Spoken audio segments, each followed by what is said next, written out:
Hello friends, welcome to my channel. आप सबकी exam के प्रिपरेशन कैसी चल रही है? वीडियोस आपको कैसी लग रही हैं कमेंट बॉक्स में बताएं। चैनल को सब्सक्राइब नहीं किया है तो सब्सक्राइब कर लीजिएगा। तो शुरू करते हैं हम अपनी क्लास। जैसा कि हमने पिछले कुछ वीडियोस में बाल विकास के अंतर्गत जो है कुछ प्रमुख मनोवैज्ञानिकों के सिद्धांतों को पढ़ा है, उसी क्रम में हम आज पीएफ स्किनर के बारे में पढ़ेंगे। थ्योरी को हम शॉर्ट टाइम में रिवाइज करेंगे, देन थ्योरी से रिलेटेड एमसीक्यूज़ की आपकी एक क्लास अपलोड होती है। तो दोनों क्लास आपके लिए बहुत इम्पॉर्टेंट होती हैं। अपने फास्ट रिवीजन के लिए चैनल को सब्सक्राइब करना मत भूलिएगा। तो शुरू करते हैं हम बीएफ स्किनर से। तो सबसे पहले हम जान लेते हैं कि बीएफ स्किनर ने कौन सा सिद्धांत दिया है। बीएफ स्किनर का ऑपरेंट अनुबंधन सिद्धांत, जिसको हिंदी में हम क्रिया प्रसूत सिद्धांत कहते हैं। यहीं पे आपसे एक क्वेश्चन पूछती हूँ, आंसर आप लोग कमेंट बॉक्स में बताइएगा। शास्त्रीय अनुबंधन सिद्धांत किसने दिया है? चलिए हम बढ़ते हैं अपनी क्लास की ओर और पढ़ते हैं। सबसे पहले हम कुछ बेसिक इंट्रोडक्शन जान लेते हैं बीएफ स्किनर के बारे में। तो बीएफ स्किनर जो थे ये अमेरिकी मनोवैज्ञानिक थे, जिन्होंने व्यवहारवादी मनोविज्ञान को आगे बढ़ाया। जैसे पावलव जो थे वो भी व्यवहारवादी थे, उसी प्रकार जो स्किनर हैं वो भी व्यवहारवादी मनोवैज्ञानिक थे। इन्होंने ऑपरेंट कंडीशनिंग का सिद्धांत दिया है, जो कि व्यवहार के परिणाम पर आधारित है। इन्होंने क्या बताया? इन्होंने कहा कि व्यवहार जो है, किसी भी व्यक्ति का व्यवहार उसके परिणामों के द्वारा नियंत्रित होता है। यदि किसी व्यवहार को करने से हमें सकारात्मक परिणाम मिलता है तो वह दोहराया जाएगा, और यदि नकारात्मक परिणाम मिलता है तो वह घट जाता है। आप जानते हैं कि बीएफ स्किनर ने जो अपना प्रयोग किया था वो किस पर किया था, और प्रयोग से आपके जो क्वेश्चंस हैं वो बनते हैं। तो ये जानना आवश्यक है कि किस मनोवैज्ञानिक ने कौन सा प्रयोग किस पर किया है और उस प्रयोग का क्या निष्कर्ष निकाला है। तो बीएफ स्किनर ने जो है चूहे और कबूतर दोनों पर प्रयोग किए हैं, लेकिन जो चूहे वाला एक्सपेरिमेंट है वो हमारे एग्ज़ाम के पॉइंट ऑफ व्यू से काफ़ी इम्पॉर्टेंट है। प्रीवियस ईयर में इससे रिलेटेड पीवाईक्यूज़ पूछे भी गए हैं। तो हम यहाँ पर अपना चूहे का एक्सपेरिमेंट देखेंगे कि उन्होंने चूहे पर क्या एक्सपेरिमेंट किया। स्किनर ने अपने प्रयोग के लिए एक बॉक्स लिया जिसको स्किनर बॉक्स कहते हैं। ये भी आपका इम्पॉर्टेंट है, इससे आपका क्वेश्चन ऐसे पूछा जा चुका है इससे पहले कि स्किनर के द्वारा प्रयोग किए गए यंत्र का क्या नाम था। तो उसमें बहुत सारे ऑप्शंस थे आपके, जिसमें एक आपका स्किनर बॉक्स होगा जो कि आपका राइट आंसर होगा। आप देखते हैं इन्होंने प्रयोग क्या किया था चूहे के ऊपर। इन्होंने चूहे को एक डिब्बे में रखा, जिस डिब्बे को स्किनर बॉक्स कहा गया, और उस डिब्बे में एक लीवर और एक खाने की प्लेट थी। लीवर आप एक बटन के समझ सकते हैं। तो क्या हुआ कि जब चूहे को भूख लगी तो चूहे ने डिब्बे में इधर उधर घूमना शुरू किया, और जब गलती से चूहे से लीवर दब गया तो उसको खाना मिला।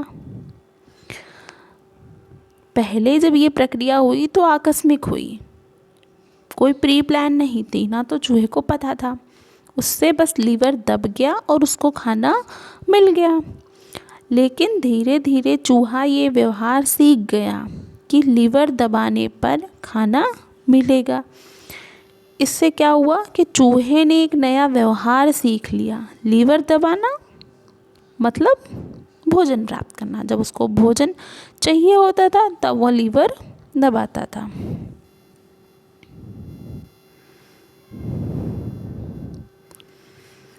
अब देख लेते हैं कि इस सिद्धांत का जो है वो मूल तत्व क्या थे।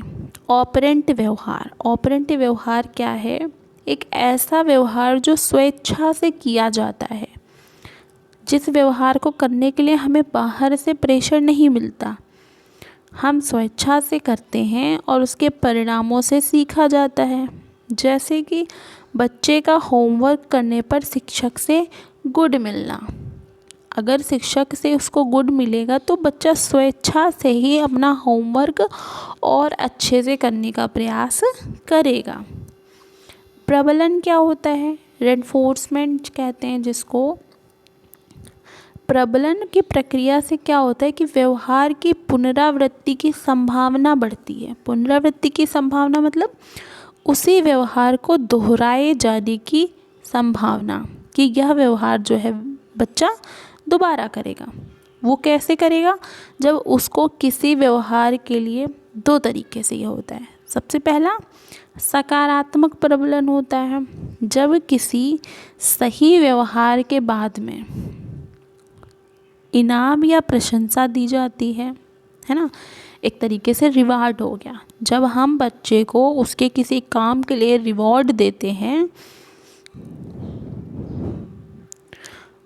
तो बच्चा उस व्यवहार की पुनरावृत्ति करेगा, वो दोबारा से वो काम करेगा। जैसे कि अच्छे काम करने पर बच्चों को चॉकलेट देना। नकारात्मक प्रबलन क्या होता है वो भी देख लेते हैं। जब किसी व्यवहार के बाद में अप्रिय परिस्थिति हट जाती है तो वह व्यवहार बढ़ता है ना। जैसे छात्र ने समय पर होमवर्क किया तो उसको डांट नहीं पड़ी, है ना। ये नकारात्मक प्रबलन हो गया। जैसे कि जब बच्चा काम होमवर्क नहीं करता था तो उसको डांट पड़ती थी, और जब उसने काम किया, होमवर्क किया, तो उसकी जो अप्रिय परिस्थिति मतलब उसको डांट पड़ने की जो प्रक्रिया थी वो नहीं हुई, क्योंकि उसने होमवर्क किया था। तो ऐसे में क्या हुआ, फिर उसका ये व्यवहार बढ़ेगा, वो होमवर्क करेगा। क्यों करेगा? ताकि उसको डांट ना पड़े। आगे देखते हैं दंड, पनिशमेंट। वह प्रक्रिया जिससे किसी व्यवहार की पुनरावृत्ति की संभावना घटती है ना, जिससे बच्चा उस काम को ना करे। तो दंड के द्वारा हम उसको जो है काबू करते हैं। जैसे पहला हो गया हमारा प्रत्यक्ष दंड, गलत व्यवहार पर डांटना या सजा देना, है ना। जैसे टीचर्स देते हैं छात्रों की गलती पर सजा देना। एक होता है अप्रत्यक्ष दंड, कोई अच्छी वस्तु या सुविधा छीन लेना। जैसे कि घर में बच्चे ने शरारत कर दी या शैतानी कर दी तो हम उससे मोबाइल फ़ोन छीन लेंगे, जब बच्चा गलत व्यवहार करेगा तो। ये हुआ अप्रत्यक्ष दंड। प्रत्यक्ष क्या हुआ कि गलत व्यवहार उसने किया, तुरंत डांटो, पनिशमेंट दो।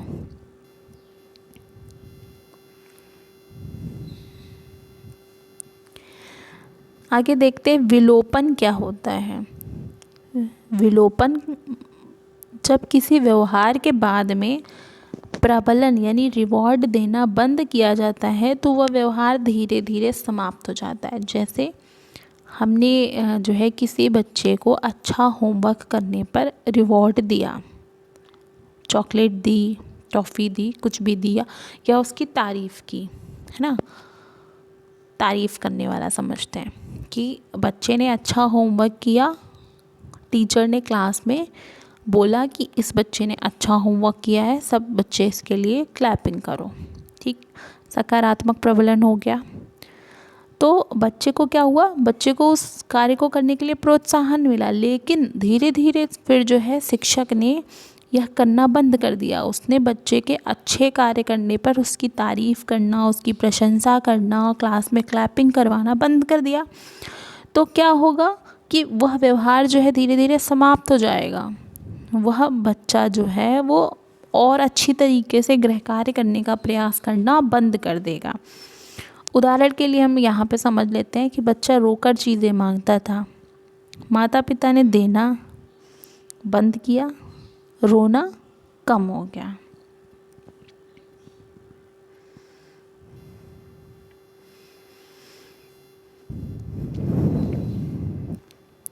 प्रबलन का कार्यक्रम समझ लेते हैं। स्किनर ने बताया कि प्रबलन को कब और कितनी बार दिया जाए।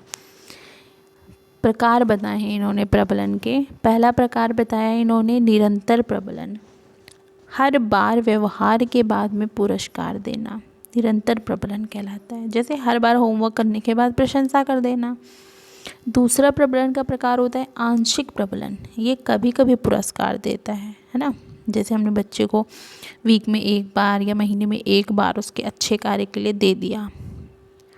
फिक्स्ड रेशियो क्या होता है, निश्चित बार के बाद पुरस्कार देना। जैसे हमने बच्चे को बोला कि तुम 5 दिन अगर ये करोगे तो तुम्हें पुरस्कार दिया जाएगा, इस टाइप का पुरस्कार।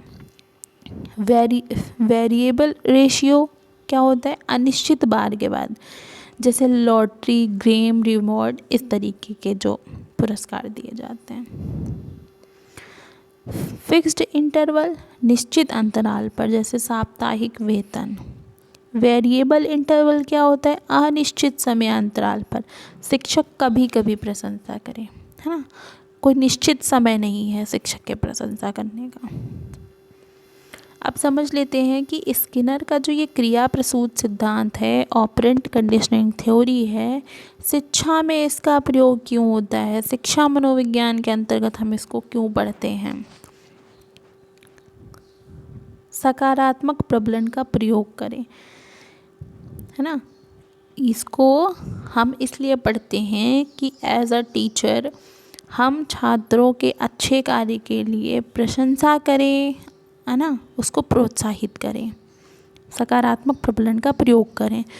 दंड से बचें, दंड से बच्चे में जो है वो डर और घृणा पैदा होती है, इसीलिए डर से बचें। शिक्षक जो है बच्चों को डराने से बचें, डराने की तुलना में वो सकारात्मक प्रबलन का प्रयोग करें। शेपिंग का प्रयोग करें, कठिन कार्यों को छोटे छोटे चरणों में सिखाएं बच्चे को।